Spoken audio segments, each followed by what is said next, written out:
who is going to be this year's under the radar trade that will end up looking really good come playoff time? I always like this because I remember in 2017-18, there's the trade deadline and everything's so big, and then Washington trades for Michael Kempny. Right. And he ends up being the difference maker on a Stanley Cup team. Right. I guess it was it might have been 2014 when LA got Michael Handzus. Right. Like those kinds of guys, you know what I mean? Yeah. Everybody's, killing themselves and tripping all over themselves and trading first round picks and prospects and everything for these big ticket guys. Yeah. And then sometimes it just ends up being one of these under the radar guys who comes in and solidifies everything. Yeah. And, you move right along and away you go, right? For me, a guy like that is a guy like Justin Braun. Right. In Philadelphia. Yeah. I know people like Ben Sherratt and he's really highly regarded. Frankly, I don't know people that like Ben Sherratt. Yeah. But okay. No, but there are a lot of people who are pretty high on what Ben Sherratt could get back. Yeah. To me, I think you get Justin Braun for a lot less. Yeah. And I don't know that you're downgrading like even at all. Yeah. Like they're pretty similar. Yeah. I don't see a lot of difference there. Yeah. And if you can get a guy like that on your third pairing, that's a great ad in my opinion. Yeah. Yeah. Further to your point, actually contrary to your point, I should say. Okay. Like Tampa Bay has been exceptionally good at identifying bigger name guys that they do trade their first round picks for. David Savard, right? Yeah. Ryan McDonough, right? As two examples of Tampa Bay making big trades that still had big impacts on their team. And even Blake Coleman, yeah, right, was another he was a trade deadline acquisition, I believe. Yep.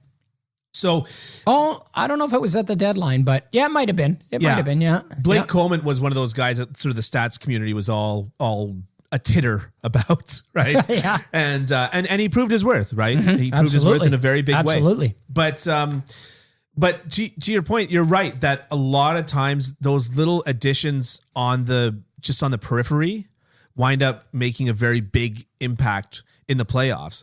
I think about even Montreal's 2014 run, Mike Weaver, who was a very whatever pickup, wound up being a key defenseman playing middle pair minutes. Big anti-vaxxer. I know. I'm well aware, actually, as we almost worked on a story about that together. Yeah. I'm very well aware of that. Mm-hmm. But my answer is so similar to yours that it just sucks. But it's the same team and it's the same ideology. And it's Rasmus Ristolainen. Yeah. Because at the end of the day, the reason why people want Ben Sherratt is because they want to see somebody be an absolute piece of garbage to the other team and get away with it often, right? And that's Rasmus Ristolainen. And now here's where it gets interesting, because the advanced metrics community has hated Ristolainen for his whole career. Yeah. Right?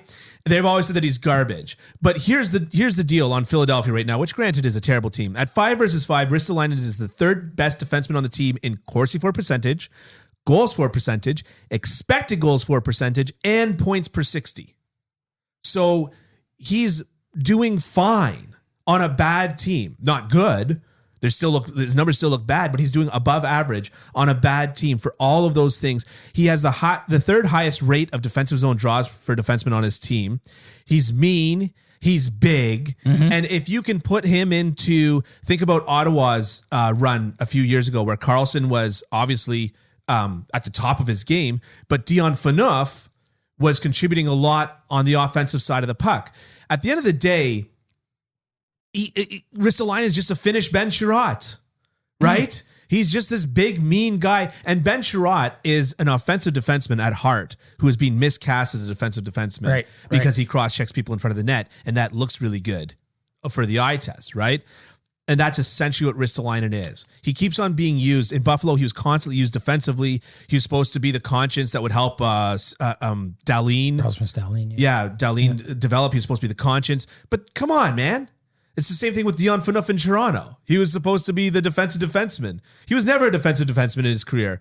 When did he play well? Is when they finally just said, hey, you know what? Go to the net, take a slap shot. Yeah. That's all we want from you. Go to the net, take a slap shot, hit somebody, drop the gloves. That's all we need. And so, yeah, the narrative about Ristolainen is that he sucks, but he's actually not that bad. And the narrative around Ben Sherrod is that he's amazing. And he's not that good. Not that good. Yeah. So Yep. instead of your first round plus for Ben Sherrod, take your third round and maybe less for Ristolainen. Wow. Because guaranteed he's not asking for much. Yeah. Guaranteed they're not asking for much. Both expiring contracts. So. Both expiring contracts.